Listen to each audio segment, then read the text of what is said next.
Você já percebeu como é fácil identificar a agressividade, a arrogância, a manipulação, a insensibilidade ou outros defeitos em outras pessoas? Mas quando essas questões ou esses defeitos aparecem em nós mesmos, quase sempre a gente encontra uma justificativa.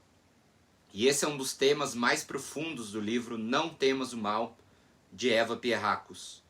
Eu tenho lido e absorvido muitas coisas, muitos insights desse livro. E nesse livro ela nos convida a uma mudança radical de perspectiva. Deixar de procurar o mal nos outros, no mundo fora de nós, e começar a reconhecer aquilo que permanece inconsciente dentro de nós mesmos. E essa proposta dialoga profundamente com a terapia somática, porque aquilo que a mente consegue esconder, o corpo dificilmente consegue. O Reich já dizia, por exemplo, que todo conflito emocional crônico deixa marcas na nossa estrutura corporal. A criança que precisou reprimir o choro, conter a respiração, que não podia expressar a raiva, e aí vai endurecendo, enrijecendo partes do corpo, se viveu um medo constante.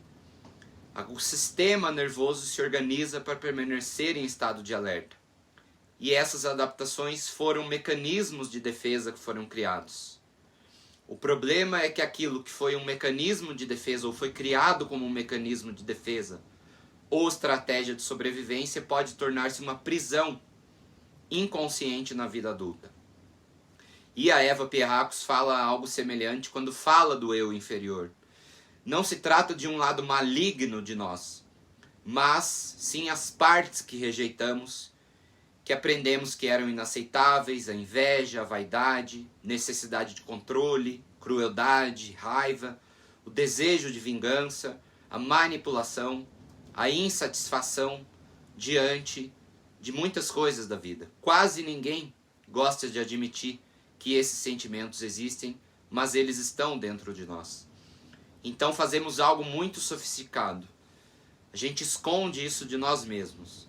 Mas aquilo que é reprimido não desaparece. Ele continua vivo e atuante em nós. Continua influenciando as nossas escolhas. E na clínica, de alguma maneira, eu vejo isso constantemente. Às vezes as pessoas dizem nunca sentir raiva, mas vivem com dores na mandíbula, tensão cervical, o peito fechado. Pessoas extremamente boazinhas, que passam a vida inteira agradando os outros, mas carregam uma enorme agressividade congelada dentro de si mesmo. Pessoas que se consideram muito espirituais, mas que acabam utilizando a espiritualidade para evitar entrar em contato com a tristeza, a vergonha, o medo ou outros sentimentos vistos como inferiores. E na psicologia esse mecanismo é chamado de projeção. Quando eu não consigo reconhecer algo em mim, começo a enxergar aquilo em todas as partes. De repente, o arrogante, o culpado, é sempre o outro. O egoísta é o outro.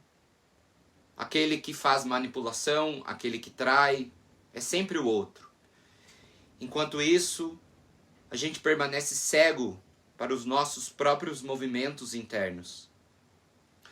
E com a terapia somática, a gente é capaz de oferecer um caminho diferente.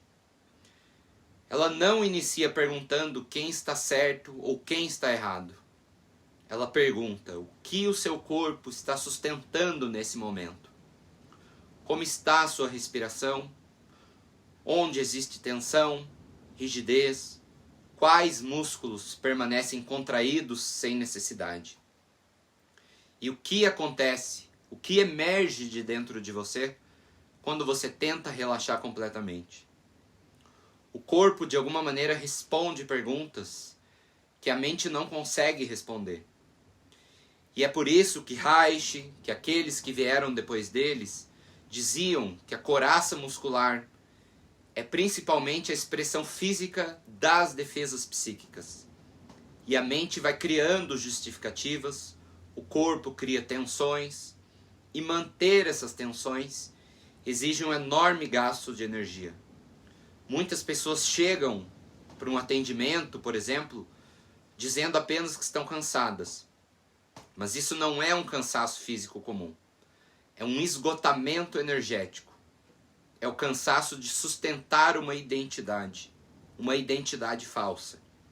De sustentar uma imagem da pessoa sempre forte, que está sempre calma, sempre generosa, sempre correta. Só que nenhum ser humano é apenas isso. Nós somos infinitamente mais complexos. E é justamente esse tema que a Eva Pierrakos tocava muito. Dizia que o verdadeiro desenvolvimento espiritual não consiste em eliminar a nossa sombra. Consiste em iluminá-la. Quando eu reconheço minha agressividade, ela deixa de precisar aparecer de uma forma destrutiva. Quando eu reconheço o meu medo, ele deixa de me controlar ou controlar silenciosamente todas as minhas decisões. Quando eu reconheço que tenho inveja dentro de mim, eu posso compreender o que ela está tentando revelar sobre a minha corrente de desejo, as minhas frustrações. E em todo o processo da terapia somática acontece algo semelhante. Quando uma emoção finalmente encontra espaço para ser sentida, ser valorizada, ela deixa de precisar permanecer congelada. A respiração se amplia, a musculatura como um todo relaxa, e o sistema nervoso, pouco a pouco, ele vai encontrando novas possibilidades de organização. E aquilo que antes aparecia como um sintoma, ele transforma-se em informação.